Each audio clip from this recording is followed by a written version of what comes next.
오늘 하나님의 말씀을 통해서 우리 안에 생명이 되는 은혜가 있기를 축복합니다. 말씀을 들으면 살아납니다. 따라합시다. 듣는 자는 살아나리라. 또 따라하겠습니다. 졸면 어떻게 된다고요? 그렇죠. 다시요. 졸면 죽는다. 시작. 말씀을 들으면 살아납니다. 하나님, 여러분 기도하는 마음으로 들으십시오. 그런 마음으로 하나님 말씀을 들을 수 있는 은혜를 주시옵소서. 육신적으로든 영적으로든 여러분 몸이 조는 것만이 조는 거 아니에요. 몸은 멀쩡히 있어도요 영적으로 졸면은 조는 겁니다. 안 들리면 졸고 있는 거예요. 안 들리면. 그러니까 하나님의 은혜를 구하세요. 하나님 졸지 않고 진짜 이 말씀이 들려오는 은혜가 있게 하옵소서. 그래서 말씀을 통해 사는 은혜가 있게 하옵소서. 여러분 그런 마음으로 기도하시면서 들으실 수 있길 바라겠습니다. 우리 지난 한 두세 주의 말씀을 아주 간략하게 먼저 요약을 먼저 하면 애굽을 나온 이스라엘 백성들은 광야를 지나가면서 계속 원망과 불평이 끝나질 않습니다. 왜 원망과 불평이 끝나지 않는가 하면 광야라고 하는 어렵고 힘든 환경 때문이 아니라 아직 애굽에서 환경은 바뀌었는데 몸은 구출받았는데 아직 그 존재가 안 바뀌었기 때문이다. 이런 내용 말씀드렸잖아요. 정말 존재가 변화된 사람, 그 말은 내가 주인이 더 이상 아닙니다. 하나님의 소유가 된 사람입니다. 원망하고 불평하고 있는 이유는 내가 주인이기 때문입니다. 내 마음에 안 들기 때문에 원망하고 불평하는 겁니다. 그래서 하나님께서 원하시는 사람은 하나님의 소유가 되고 제사장 나라가 되고 거룩한 백성이 되는 것인데 그런 사람으로 존재가 바뀌어지면 광야를 지나가면서도 찬송할 수 있습니다. 그리고 하나님께서 주신 이 말씀을 즐겁게 순종할 수가 있습니다. 이스라엘 백성들을 향해서 하나님은 원망하고 불평하며 지금 투덜투덜거리면서 광야를 지나가는 그 백성들을 시내산에 잠깐 멈춰 세워놓고 지금 이 내용 말씀하고 계신 거거든요. 너가 왜 지금 입이 이만큼 나와 있는 줄 아느냐? 아직 안 바뀌어서 그래. 분명히 애굽은 나왔지만 아직 존재가 안 바뀌어서 그래. 그러나 나는 너희를 향한 계획이 있단다. 그 계획이 19장에 살펴보았던 하나님의 소유가 되고 거룩한 백성 되고 제사장 나라 되는 거잖아요. 이 말씀하시는데도 불구하고 말씀을 못 깨달아서 이스라엘 백성들은 내가 다 지키겠습니다. 내가 말씀 다 지켜서 하나님께서 주고 싶은 그 복 내가 받을 수 있습니다. 라고 말을 하고 있었습니다. 그래서 그러면 그래 좋다. 너희가 지킨다고 한 그 말을 지키면 복을 받겠지만 못 지키면 저주를 받아야 돼. 자, 여기 동의하고 사인할 수가 있겠느냐? 그럼요. 당연히 할 수가 있죠. 그래서 안타깝게도 지난주 내용이 그런 내용이잖아요. 안타깝게도 은혜로 주신 계명이 율법 법이 돼버리고 말았습니다. 그럼 약속한 그대로입니다. 지키면 복을 받는 것이고 못 지키면 저주를 받는 거예요. 그렇게 놓여져 있는 사람을 상태를 좀 어려운 용어 성경에 나와 있는데 어려운 표현일 수 있습니다. 율법 아래에 놓여 있는 사람. 성경이 이렇게 말하고 있어요. 그 말은 율법을 다 지켜야 되는 사람이라는 의미입니다. 율법 아래에 놓여 있는 사람들에게는요, 이 말씀이 이것도 좀 어려운 표현일 수 있습니다. 조건적 언약이 돼요. 그 말은 말 그대로 조건입니다. 조건이 붙어요. 조건은 무슨 조건인가 하면 지키는 조건이에요. 지키면 복을 받을 수 있어요. 조건에 충족이 되면 복을 받을 수가 있어요. 그러나 조건이 충족이 못 되면 저주를 받아야 돼요. 그걸 조건적 언약이라고 말을 합니다. 사람들이 참 좋아하는 성경의 구절 중에 아마 대표적인 구절이 여기는 좀 접어도 조금 늦게 올 거예요. 몇 구절 찾아보고 자 신명기 28장을 한번 펴보도록 하세요. 출애굽기, 민수기, 신명기 28장. 좋아하는 성경 구절 중에 아주 대표적인 구절이 신명기 28장입니다. 왜냐하면 여기는 복에 대한 내용이 굉장히 많이 나와 있어요. 자, 어디부터 보시는가 하면 3절부터 6절까지만 한번 같이 읽어보겠습니다. 시작. 성읍에서도 복을 받고 들에서도 복을 받을 것이며 내 몸의 자녀와 내 토지의 소산과 내 짐승의 새끼와 소와 양의 새끼가 복을 받을 것이며 내 광주리와 떡 반죽 그릇이 복을 받을 것이며 내가 들어와도 복을 받고 나가도 복을 받을 것이니라. 이는 얼마나 좋아하는 말씀이겠습니까? 이런 복 받고 싶어 하시잖아요. 근데 성경의 말씀은 우리 읽지 않은 그 1, 2절이 중요하거든요. 이러면 복을 주겠다는 겁니다. 자, 1, 2절 다시 읽습니다. 시작. 내가 내 하나님 여호와의 말씀을 삼가 듣고 내가 오늘 내게 명령한 그 모든 명령을 지켜 행하면 내 하나님 여호와께서 너를 세계 모든 민족 위에 뛰어나게 하실 것이라. 내가 내 하나님 여호와의 말씀을 청종하면 이 모든 복이 내게 임하며 내게 이르리니. 이게 조건입니다. 모든 말씀을 다 듣고 지켜 행하면 이 복 주마, 이런 거예요. 이 내용이 이제 14절까지 이 복 준다라고 하는 내용이 쭉 연결되어 있는데, 근데 사람들이 이제 싫어하는, 별로 마음에 안 들어하는 구절이 15절부터입니다. 자, 여러분 보십시오. 15절 이 말씀에 보면, 자, 15절 읽습니다. 내가 만일 내 하나님 여호와의 말씀을 순종하지 아니하여 내가 오늘 내게 명령하는 그의 모든 명령과 규례를 지켜 행하지 아니하면 이 모든 저주가 내게 임하며 내게 이를 것이니 내가 성읍에서도 저주를 받으며 들에서도 저주를 받을 것이요. 여기까지만 보십시다. 자, 15절 이하의 말씀이 어디까지 연결되는가 여러분 쭉 넘겨보시겠어요? 무려 68절까지입니다. 이게 조건이라니까요. 맞아. 지키면 복을 줄게. 지키면 복을 주겠지만 만약에 못 지키면 저주다. 네. 자, 이 말씀하고 계시는 이유는 무엇인가 하면 못 지킨다는 겁니다. 지켜서 복을 받을 수 없다는 겁니다. 그거 알려주고 계신 거예요. 야, 이해가 되시나요? 이 말 신명기 28장을 좋아하는 오늘 현대의 그리스도인들이나 당시 광야에서 내가 다 지킬 수 있습니다 라고 말하는 사람들이나 다를 게 하나도 없습니다. 그럼 말씀 그대로라니까요. 맞아요. 지키면 복 받아요. 지키면. 근데 못 지키면 저주를 받는데 지킬 수 있는 사람이 없습니다. 왜냐하면 모든 말씀을 항상 지켜야 하기 때문에. 지킨다라고 하는 것이 내가 그냥 뭐 지킬 수 있는 몇 가지 이런 게 아닙니다. 자, 우리 한 번 더. 그래서 율법 아래, 아까 말씀드렸죠. 율법 아래 놓여 있는 사람들은 어떤 사람들인가? 우리 뒤로 쭉 넘기셔서 갈라디아서 한번 가보십시다. 갈라디아서 3장 10절. 신약성경 갈라디아서 3장 10절. 305쪽에 있습니다. 신약성경 305쪽.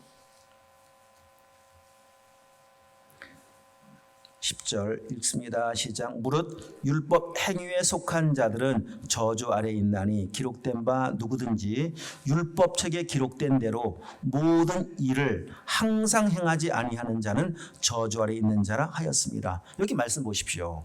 모든 율법을 항상 613가지를 항상, 우리는 사실 613가지 중에 한 가지도 항상 지킬 수가 없어요.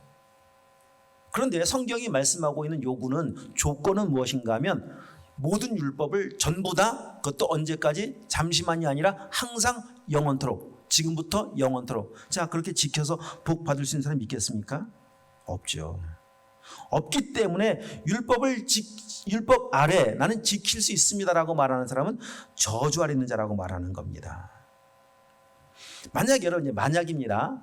613가지 율법 중에 다 지켰어요. 612가지를 지켰어요. 아니, 못 지킨다는 게 만약에 가정이에요. 그래서 가정. 612가지를 지켰는데 한 가지를 못 지켰네요. 한 가지. 근데 한 가지도 생각해보면 별거 아니에요. 이거예요, 이거. 자, 찾아보십시오. 야고보서 2장. 뒤로 넘기셔서 야고보서 2장을 한번 가보겠습니다. 373쪽. 성경을 다 찾으셔서 눈으로 직접 보고 입으로 읽는 게, 여러분 입으로 읽는 게 굉장히 중요합니다. 눈만 보지 마세요. 말씀을 입으로 읽는 게 얼마나 중요한지 몰라요. 찾으셨나? 야고보서 2장 8절입니다. 8절 시작. 너희가 만일 성경에 기록된 대로 내 이웃 사랑하기를 내 몸과 같이 하라 하신 최고의 법을 지키면 잘하는 것이거니와. 맞지요? 말씀하신 그대로 사랑하라. 이 말씀 지키면 얼마나 잘하는 거겠습니까? 자, 9절 계속. 만일 너희가 사람을 차별하여 대하면 죄를 짓는 것이니 율법이 너희를 범법자로 정죄하리라. 다 지켰는데 딱 한 가지 못 지켰는데 그 한 가지가 뭔가 하면 차별하는 거. 사람을 차별하여 대한 거. 사실 생각해 보면 차별화에 대한 것이 뭐 행동으로, 표현으로, 표정으로, 태도로 나타날 수 있겠지만 차별화에 대한 것이 그냥 말도 한마디도 안 해도 속으로도 차별할 수 있잖아요. 속으로. 하나님 속 중심까지 보신다니까요. 그거 한 가지 못 지켰는데 그 한 가지 못 지킨 그 한 가지가 모든 걸 못 지킨 것 사람과 똑같이 취급한다는 겁니다. 이게 성경이 말씀하시는 모든 것을 항상이에요. 그걸 더 내려가서 11절도 보도록 하겠습니다. 간음하지 말라 하신 이가 또한 살인하지 말라 하셨은즉 내가 비록 간음하지 아니하여도 살인하면 율법을 범한 자가 되느니라. 살인만 해도 모든 율법을 다 범한 자가 된다. 그런데 우리는 사람 죽인 적 없습니다. 성경이 어떻게 말씀하시는가 다시 한번 좀 찾아보십시다. 요한일서 3장을 한번 가보세요. 여러 번 찾았던 말씀이겠지만 다시 한번 좀 찾아보십시다. 요한일서 3장. 살인을 성경은 이렇게 정의를 하잖아요. 우리 뭐 사람이 칼로 죽여 죽인 적 있습니까? 없습니다. 그래서 성경의 살인의 정의는 이것입니다. 15절 시작. 그 형제를 미워하는 자마다 살인하는 자니 살인하는 자마다 영생이 그 속에 거하지 아니하는 것을 너희가 아는 바라. 미워만 해도 살인했답니다. 그러니 얼마나 많은 사람을 죽였어요. 다 지켰는데 딱 한 가지 미워한 것 한 가지만 못 지켰어도 모든 613가지를 못 지킨 사람과 똑같다는 겁니다. 그 말이 말씀하신 의미가 뭐겠습니까? 지켜서 내가 조건을 충족시켜서 하나님께서 준비하신 복을 받을 수가 없다는 겁니다. 성경이 이거 말씀하고 싶은 거예요. 왜 지킬 수가 없느냐? 그 율법을 내가 지킨다라고 하는 것은 그 말은 네가 스스로 지켜야 합니다. 사람이 지켜야 합니다. 하나님은 조금도 도와주지 않는 거예요. 그게 율법입니다. 그래서 지킬 수 없는 이유가 여기 있어요. 하나님이 도와주지 않기 때문에. 내가 지켜야 되기 때문에. 자, 율법을 지켜야 되는 기준은 하나님이십니다. 하나님이 정한 법이기 때문에 하나님이 정해놓은 원칙대로 지켜야 지키는 거예요. 내가 적당히 지키는 것을 지킨다고 말하지 않습니다. 자, 율법의 핵심은 사랑입니다. 두 가지로 나눌 수가 있죠. 하나님을 사랑하는 것과 이웃을 사랑하는 것. 하나님을 어떻게 사랑하라고 말씀하셨는가 하면 마음을 다하고 힘을 다하고 목숨을 다하고 뜻을 다하여 하나님 사랑해라. 이웃은 내 자신과 같이 사랑해라. 어떻게 내가 지킬 수가 있겠습니까? 그렇게 사랑을 언제까지? 항상 조금도 변함없이 영원토록 어떤 상황에서도 어떤 사람일지라도 사랑해야 하는 것이 하나님이 정해놓은 율법의 기준이고 원칙입니다. 못 지킨다는 겁니다. 그래서 하나님께서 율법을 주신 중요한 목적이 있습니다. 그 목적은 내가 지킬 수 없는 사람이구나, 난 아무것도 할 수 없는 사람이라고 하는 자신의 존재를 보고 깨닫게 하기 위해서 주신 거예요. 자, 우리 성경 다시 찾습니다. 로마서로 조금 앞으로 오십시다. 로마서 7장. 로마서 7장 248쪽. 로마서 7장 7절 말씀. 로마서 7장 7절 다 함께 시작. 그런즉 우리가 무슨 말을 하리요? 율법이 죄냐? 그럴 수 없느니라. 율법으로 말미암지 않고는 내가 죄를 알지 못하였으니 곧 율법이 탐내지 말라 하지 아니하였더라면 내가 탐심을 알지 못하였으리라. 아멘.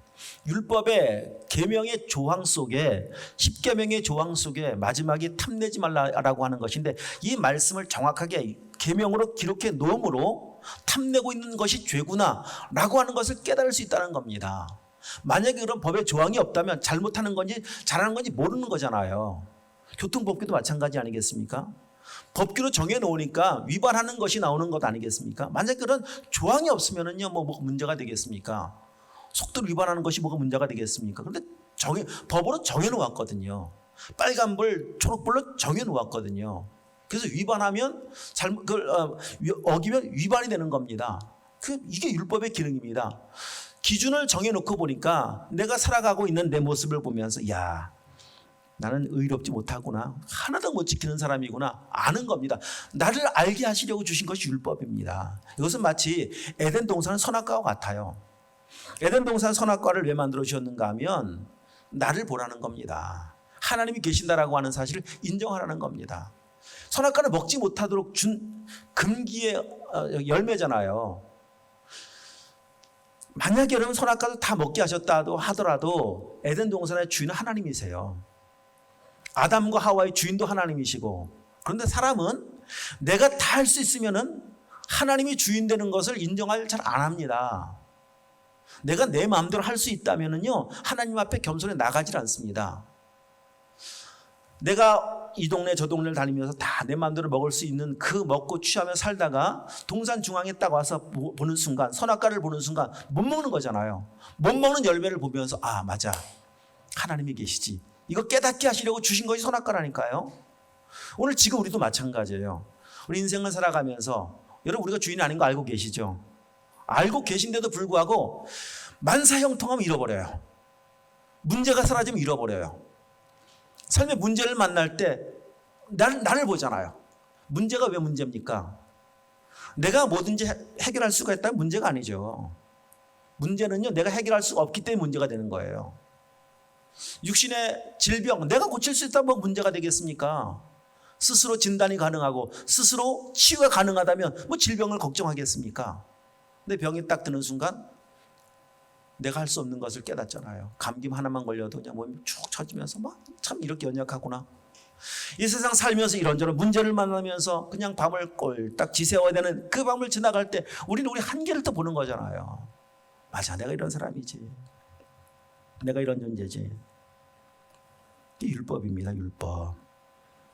나는 연약한 존재입니다. 그 말 다시 나는 죄인입니다. 이거 깨닫게 하시려고. 그래서 로마서 3장 앞으로 와보시면은 정확하게 율법을 주신 목적을 정확하게 성경이 이렇게 기록하고 있습니다. 3장 20절, 로마서 3장 20절 말씀 다 함께 시작.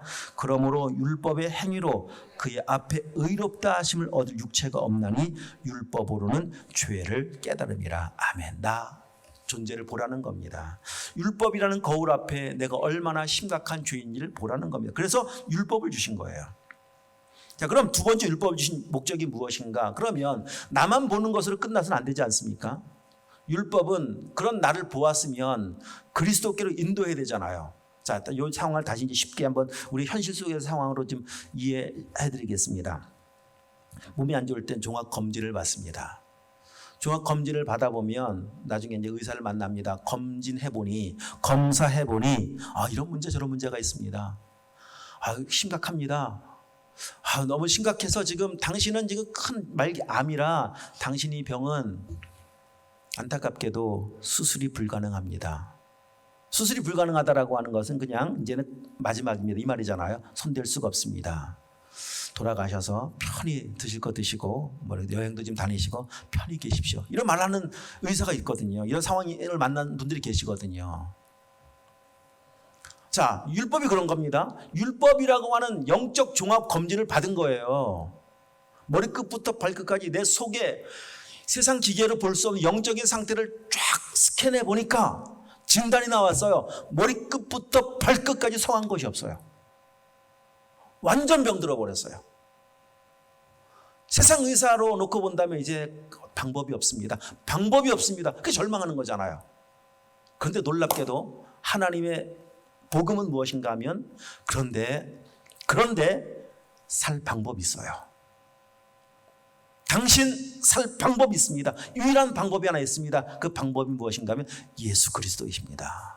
그래서 율법은 어디까지 인도하시는 건가 하면 나의 진단과 함께 살 수 있는 방법이신 그리스도께까지 인도하는 일이 율법이 하는 일이라니까요. 자, 3장 21절 한번 보십시오. 3장 21절 시작. 이제는 율법 외에 하나님이 한 의가 나타났으니 율법과 선지자들에게 증거를 받은 것. 22절 곧 예수 그리스도를 믿음으로 말미암아 모든 믿는 자에게 미친 하나님의 의니 차별이 없느니라. 아멘. 율법 외에 우리를 살릴 수 있는 유일한 구원자 예수 그리스도가 계신다. 이거 알려주시는 것이 율법이라니까요. 자, 갈라디아 3장 24절 말씀 더 정확하게 한번 더 찾아보십시다. 갈라디아서 3장 24절 말씀. 자, 뒤로 넘어가셔서 요즘 최근에 나눴던 말씀들은 두세 주 정도의 말씀들은 좀 어려운 내용일 수 있습니다. 그래서 제가 늘 말씀드리지만 한번 유튜브로 다시 한번 좀 시간 나실 때 꼼꼼히 성경도 다시 찾아보시고 확인하신다면 훨씬 더 말씀을 이해하는 데 도움이 될 것 같습니다. 자, 3장 24절입니다. 시작.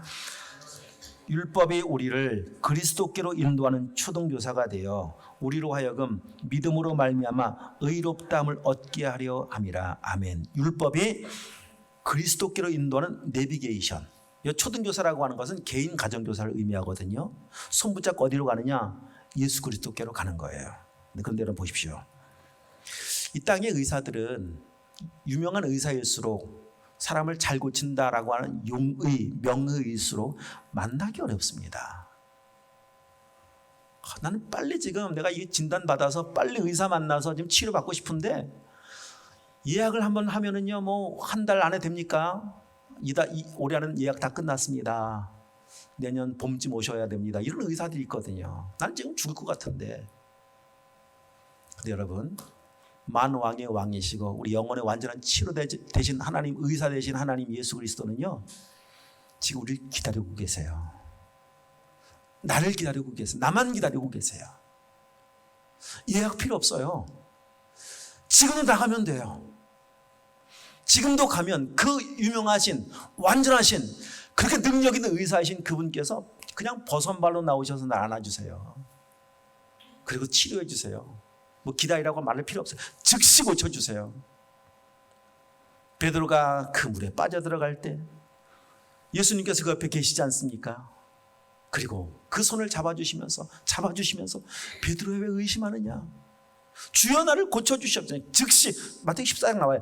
즉시 그 손을 잡아주세요. 그분이 우리를 사랑하시는, 우리를 기다리시는 하나님이십니다.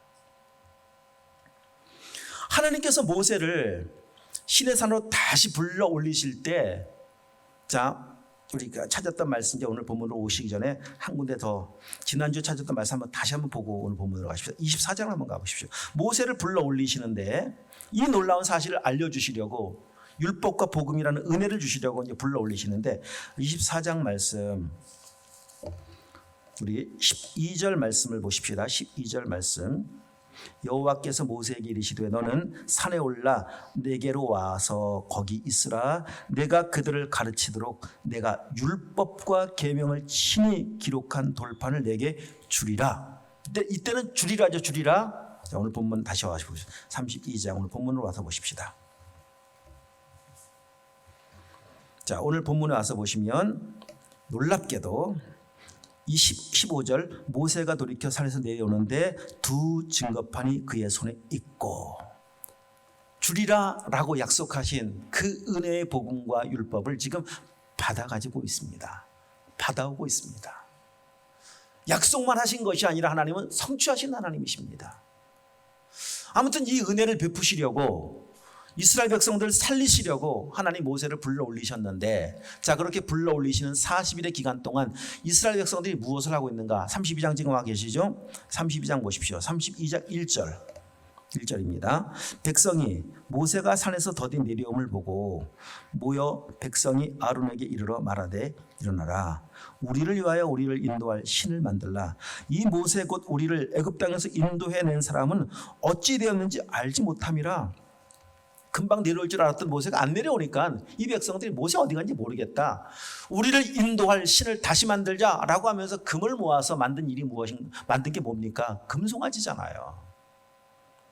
하나님은 지금 모세를 불러 올리셔서, 그것도 모세가 40일 동안 물도 먹지도 않았었어요. 그러면서 40일 동안 이 놀라운 은혜의 복음을 말씀해주고 알려주고 있는 그 시간 가운데 백성들은 저 산 밑에서 금송아지 만들면서 뭐라고 말을 합니까? 우리를 인도할 신.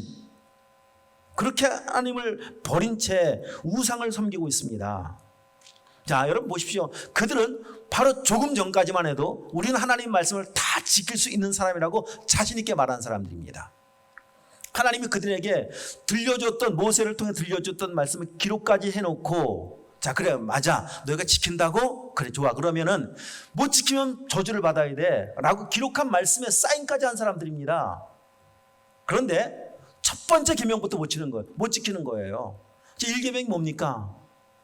나 외에 다른 신 두지 말아라. 이 1계명 첫 번째 말한 거거든요. 첫 번째부터 못 지키고 있어요.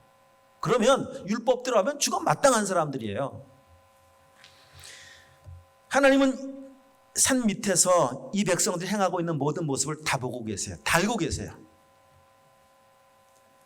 얼마나 참 하나님이 마음이 아프시겠습니까? 지금 살리려고 모세를 불러 올리셨는데 그들은 살려고 하는 마음은 없는지 계속 범죄만 하고 있으니 얼마나 안타깝겠습니까? 그래서 하나님 이렇게 말씀하신 여러분 보십시오. 자, 7절 한번 보십시다. 7절 32장 7절 여호와께서 시작 모세에게 이르시되 너는 내려가라.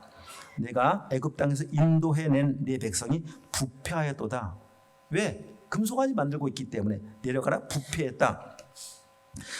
자, 그러면서 그들이 하나님을 버리고 지금 너희 신이라고 말하고 있는 그들을 향해서 하나님이 이렇게 말씀하십니다. 자, 9절 10절 다 함께 읽겠습니다.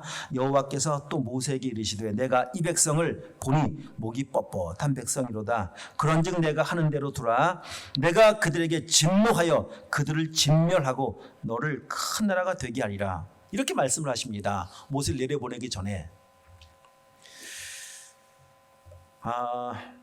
어떻게 생각할까? 모세 입장에서 생각해 보면 이게 복음이에요. 모세 입장에서는 이 목이 뻣뻣한 백성들, 그동안 속썩였던 백성들, 지금도 하나님을 버리고 있는 백성들, 또 내려가 봐야 또 속썩일 거 뻔히 보이는데 이런 백성들 만나는 거잖아요. 근데 하나님께서 얼마나 다행스럽게도 다 진멸하고 지금 저 목이 뻣뻣한 백성들 다 진멸하고 너로 내가 다시 시작하마라고 말하고 있으니 모세 입장에서 복음 아니겠습니까? 여기까지 오는 동안 참 고생하면서 이끌고 왔어요. 그런데도 걸핏하면 죽이겠대요, 모세를. 여러분 이런 일이 한 번만 있어도 이 트라우마가 굉장히 오래 갑니다. 누군가 나를 죽이려고 했었다. 누군가 나를 대항했었고 반역했었다. 내 목에 칼을 한번 딱 겨눈 적이 있었다. 이게 금방 없어지겠습니까? 근데 이게 허구한 놀이잖아요. 모세의 입장에서 놓고 보면은. 그런데 그 백성들을 하나님이 싹 쓸어버리겠다. 내가 너를 통해 다시 시작하마라고 말하면은 할렐루야 감사합니다 주의 뜻대로 하옵소서 이럴 수 있을 것 같아 보이잖아요. 여러분 하나님의 의도가 뭐겠습니까? 진짜 다 진멸하는 게 의도일까요? 목적일까요? 아니라니까요. 하나님은 살리는 게 목적이에요. 그런데 이렇게 말씀하신 이유는 어디 있는가 하면 쓸어버리고 싶은 것이 아니라 40일 동안 이제 모세에게 복음을 전했잖아요. 하나님께서 직접 40일 동안 복음을 받은 모세가 진짜 말씀이 그에게 실제가 됐는가를 확인하고 점검하는 테스트의 시간이에요. 마치 창세기 22장 말씀에서 아브라함을 향해서 아브라함아 네 아들 이삭을 번제로 바쳐. 이 시험이잖아요. 시험. 진짜 나를 믿고 있나? 사랑하나? 경유하나를 시험하기 위해서 이삭을 바치라고 말씀하셨던 것까지 지금 이 상황이 그렇다니까요. 40일 동안 말씀을 받은 모세가 두 증거판을 가지고 내려가고 있는데 하나님의 의도가 뭐겠습니까? 말씀이라는 복음이라는 이론을 전달하는 배달하는 사람이 아니거든요. 모세가 말씀이 그의 마음 가운데 진짜 믿어지고 깨달아진 복음을 전하는 사람이 되어야 되잖아요. 40일 동안 전한 그 말씀 속에 율법과 복음이거든요. 율법과 복음. 자, 모세가 율법을 전하면서 자기의 존재를 모세도 동일하게 보았겠죠. 그런 나를 사랑하신 하나님의 사랑이 얼마나 큰지 복음이라는 성막을이라는 복음을 통해서 하나님의 사랑을 만나지 않았습니까? 이렇게 사랑하신 하나님의 사랑을 만나고 나서 보니까 그 은혜가 얼마나 크고 놀랍고 감격스러운지 모세가 어떻게 고백을 하는 걸 보십시오. 자, 여러분 모세의 고백입니다. 11, 12절 시작. 모세가 그의 하나님 여호와께 구하 이르되 여호와여 어찌하여 그 큰 권능과 강한 손으로 애굽 땅에서 인도하여 내신 주의 백성에게 진노하시나이까? 어찌하여 애굽 사람들이 이르기를 여호와가 자기의 죽이고 지면에서 진멸하는 악한 의도로 인도해내었다고 말하게 하시려 하나이까? 주의 맹렬한 노를 그치시고 뜻을 돌이키사 주의 백성에게 이 화를 내리지 마옵소서. 중보자가 됩니다. 안 됩니다. 하나님 안 됩니다. 자, 여러분 생각해 보시죠. 모세가 그냥 마음은 안 그런데 입술로만 이렇게 말하는 걸까요? 잘 보이려고? 아니죠. 하나님 왜 그 마음을 모르겠습니까? 이게 진짜 마음이에요. 이 마음이 누구의 마음입니까? 이 마음이 하나님의 마음이고 장차 오실 예수님의 마음이거든요. 그렇게 기도하니까 이 기도가 하나님이 들으실 때 얼마나 다행스러운 기도겠습니까? 만약에 모세가 할렐루야 감사합니다 주의 뜻대로 하옵소서 하면은 다시 40일이 시작돼야 돼요. 모세 잠깐 앉아봐라. 율법부터 다시 시작해야 됩니다. 네가 누구 줄 아느냐? 넌 죄인이지. 너를 향한 하나님의 구원 계획이 무엇이냐, 이 복음을 다시 전해야 합니다. 다행스럽게도 이 모세에게는 이 율법과 복음이 실제가 된 거예요. 이 기도를 얼마나 하나님 간절히 기다리셨겠습니까? 그래서 하나님은 14절 말씀해 보면, 자 14절 시작. 여호와께서 뜻을 돌이키사 말씀하신 화를 그 백성에게 내리지 아니하시는, 바로 뜻을 돌이키세요. 왜? 이 기도 듣고 싶었거든요. 이 모세의 기도가 장차 오실 예수 그리스도의 기도이십니다. 예수 그리스도의 사역이십니다.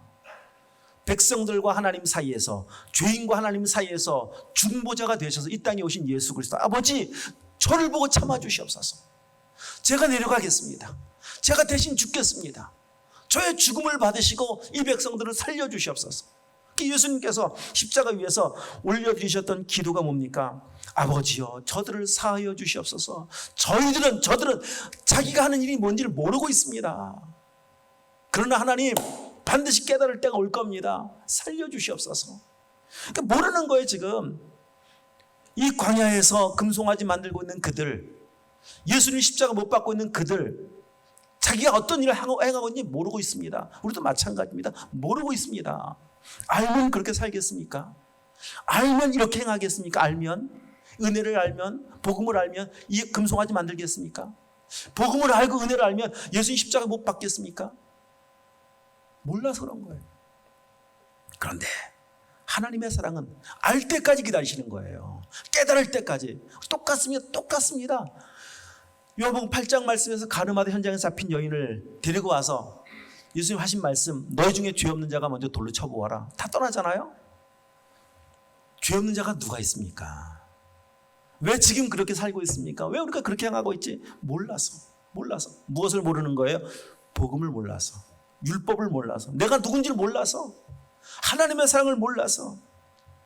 이것이 이 일이 예수님께서 행하실 사역이시고, 모세가 지금 그 일을 행하고 있는 이 모습을 바라보시면서 하나님 복음이 실제가 된 모습을 바라보시는, 모세를 바라보시는 하나님의 마음이 얼마나 정말 기쁘시겠습니까?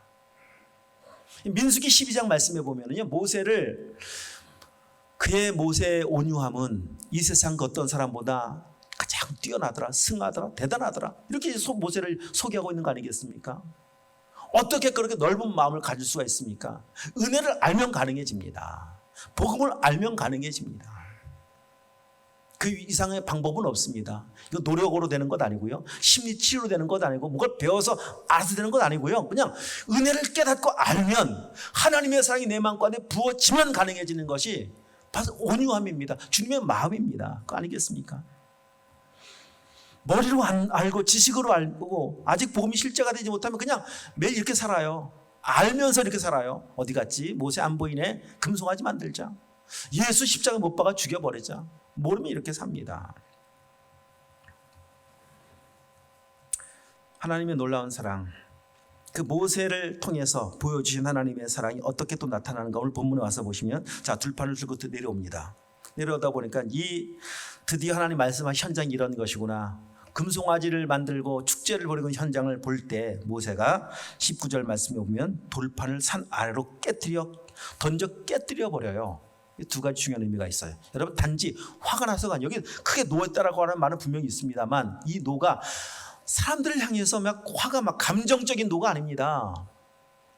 이렇게 속이고 있는 어둠에 대한 분노이고 죄에 대한 분노이지, 인간적인 감정이 만약에 이 분노가 앞섰다면은요, 돌판 깨트릴 이유가 전혀 없어요. 빨리 율법을 공포하는 거죠. 너무 화가 나는 거니까. 안 돼. 이 인간들아 도저히 구제불능이다. 다 죽여버려라. 율법 확 내밀면 다 끝나버리는 건데, 돌판을 깨뜨려 버려요. 왜? 하나님이 살리시기 원하신 걸 알고 있기 때문에 그렇습니다. 하나님의 마음을 알고 있기 때문에. 지금 안 깨뜨리면 다 죽거든요. 왜? 현행범들이에요. 지킨다고 말한 그 첫 번째부터 못 지키고 있는 현행범들 아닙니까? 자, 두 번째 중요한 이유는 무엇인가 하면, 돌판을 깨뜨렸다라고 하는 그 히브리어의 원어를 보면 그냥 산산이 부서지고 으스러졌다는 말입니다. 무엇이 그림으로 그려지는지 여러분 그려지시죠? 깨뜨려지고 으스러지는 십자가에서 예수 그리스도의 모습이십니다. 율법의 핵심은 사랑이에요. 사랑하기 때문에 이 죄인들을 위해서 십자가에 진 예수 그리스도는 머리끝부터 발끝까지 다 깨어지세요. 가시멜 유관을 쓰셔야 됐고, 온몸에 채찍으로 맞으셔야 됐고, 창에 찔리셔야 됐고, 손과 발이 못에 찢기셔야 됐고, 다 깨어지십니다. 완전히 부서지십니다. 이 육신의 고통보다, 부서짐의 고통보다 더 끔찍한 부서짐이 뭔지 아십니까? 관계의 깨어짐이에요.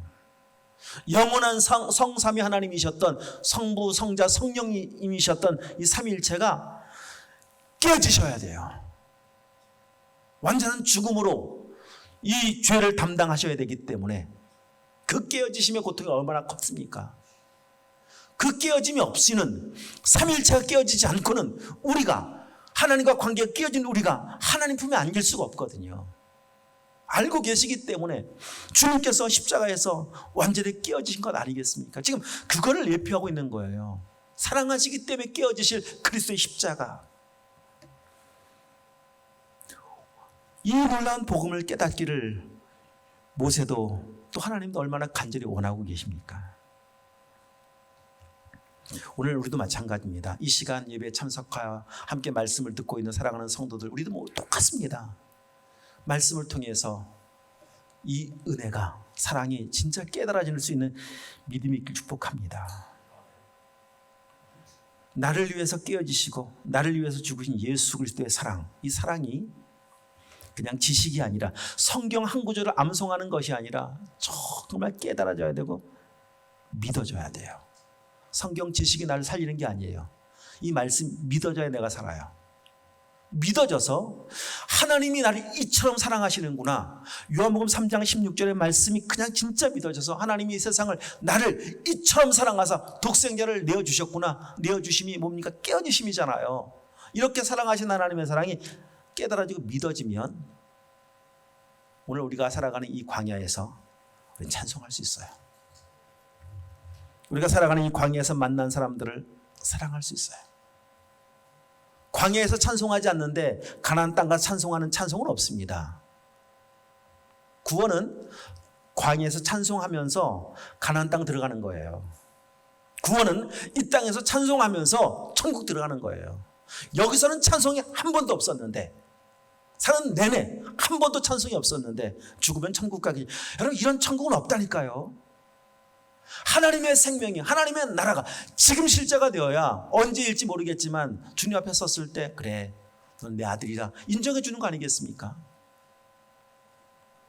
하나님 말씀이, 율법이, 나를 보게 하신 율법이 나 어디까지? 나를 구원하실 예수 그리스도까지 인도하셔서 이처럼 사랑하신 하나님의 사랑을 만나시고 그 사랑 안에서 오늘 지금 여러분의 주어진 삶이 얼마나 문제가 많습니까? 문제는 피할 수 없다니까요. 문제가 언제 사라진 줄 아십니까? 문제 사라지면요, 육신이 죽어야 문제가 사라져요. 훈련이 언제 끝나요? 죽어야 훈련이 끝나요. 그 전까지는 계속 반복돼요. 근데 꼭 기억할 것은, 하나님의 은혜는, 하나님의 크신 사랑은 그 문제 속에서도, 그 고난 속에서도 능히 찬송할 수 있는 능력을 부어주시는 것이 구원이고 생명이십니다.